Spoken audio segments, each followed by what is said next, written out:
Hey guys, welcome back to my channel, Logically Literate. This is the third video in the Raspberry Pi to Arduino communication series. In this video, we'll be reviewing the Arduino code that will be used to echo back the data that is sent from the Raspberry Pi. This video will cover two fundamental things to know when using sockets, specifically with Arduinos. It will show you how to send data, it will also show you how to receive data. In addition to those two fundamental things, it'll show you a good way to format data and an efficient way to move data around your program using pointers. Pointers are a slightly more advanced topic in C language, so they can get kind of confusing at times. If you would like me to do a tutorial on how to use pointers and addressing in C/C++, leave a comment below. But without further ado, let's go ahead and jump right into it. You'll notice that I have most of my variables and defines and includes and structures defined at the top of my file. And then I'll have two kind of generic functions that can be copy and pasted to other code that you may have and just use generically at the top. And then I have the setup function, which is run at the first time the Arduino is powered on or when you hit the reset button. Following that is the loop function, which runs pretty much as fast as it can. It's basically an untethered while loop. And then after that I have receive heartbeat, which is a specialized function for this program, and then I have send heartbeat, which is also a specialized function for this program. These two functions both use the generic functions of check for packet and tx packet. So let's go ahead and start at the top and talk about each line. The first two lines have includes for the Ethernet library that we'll be using with the Arduino Leonard. One thing you'll need to do is go up to Sketch and go include library, manage libraries, and you'll want to search for Ethernet 2, and you'll want to install Ethernet 2. Once that's installed, you'll be able to successfully compile this program. After that, we have two defines. Pound defines are essentially hard-coded values that cannot be changed. At compile time, what will happen is everywhere this word is, this number will be placed, and everywhere this word is, this number will be placed.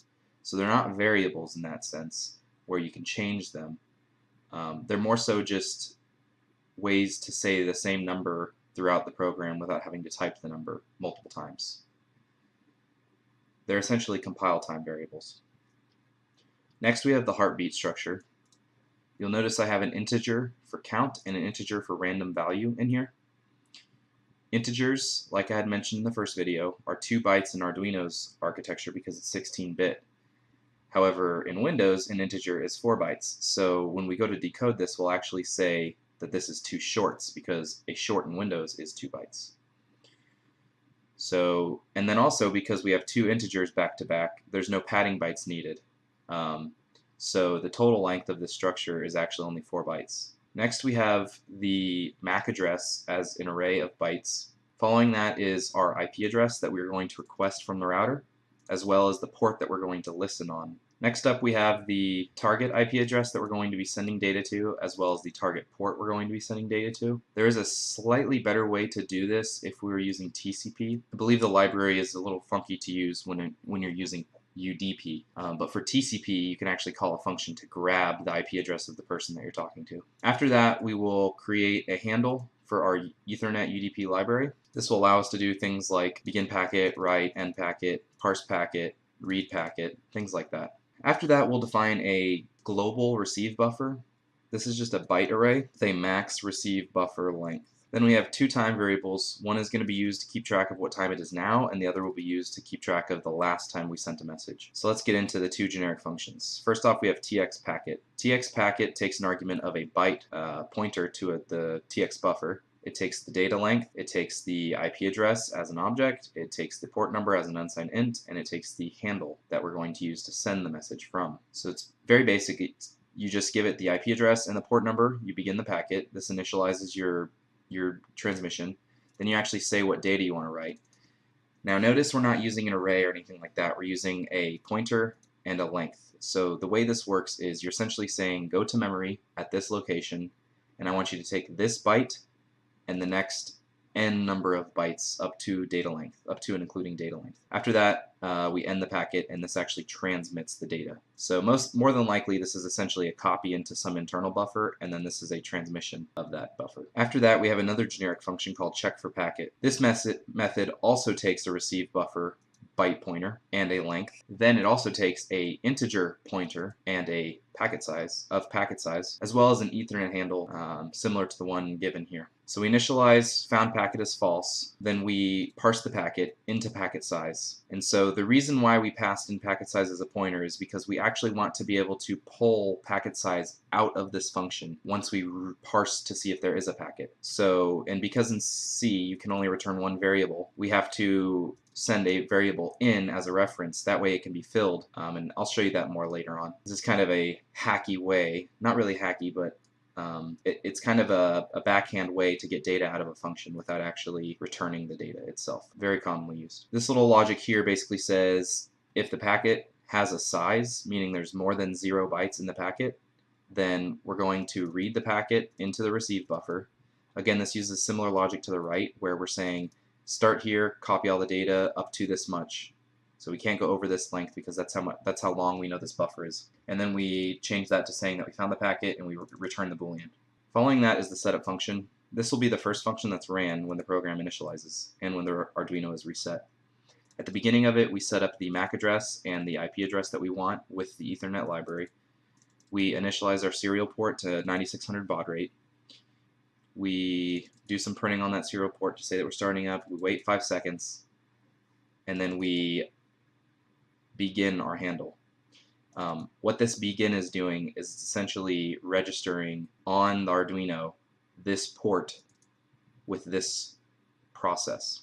Following setup, the loop function will be called nonstop until the Arduino is shut off.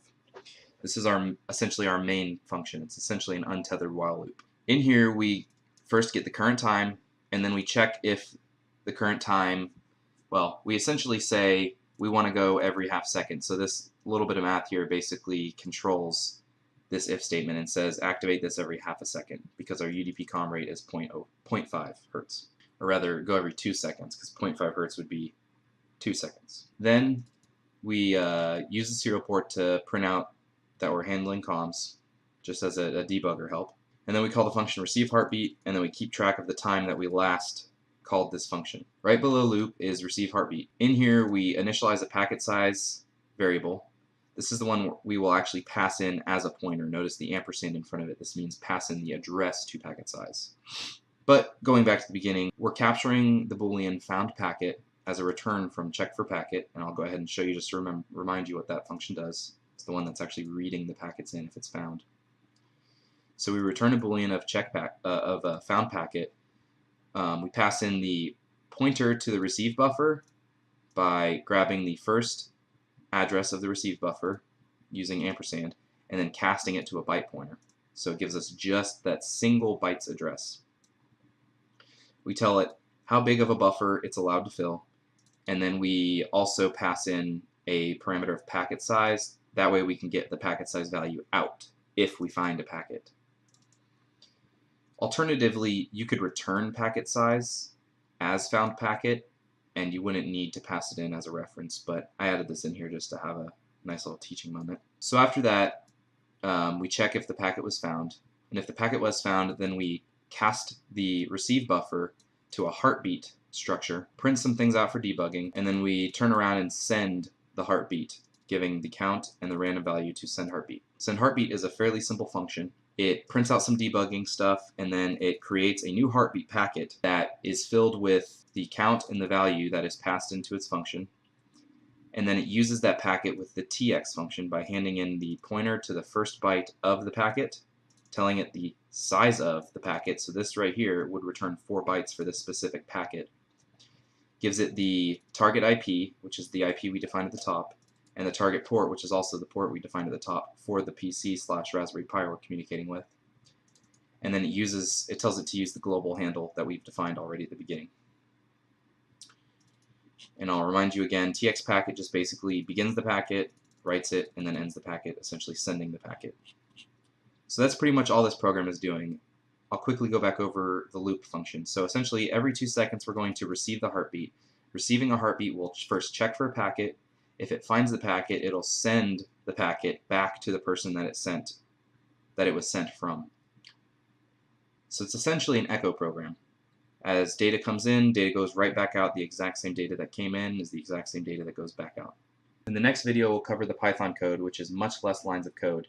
If you found this video helpful, please like and subscribe. And if you like my style of teaching, I'd like you to comment below what types of topics you would like me to cover. But until next video, thanks for watching.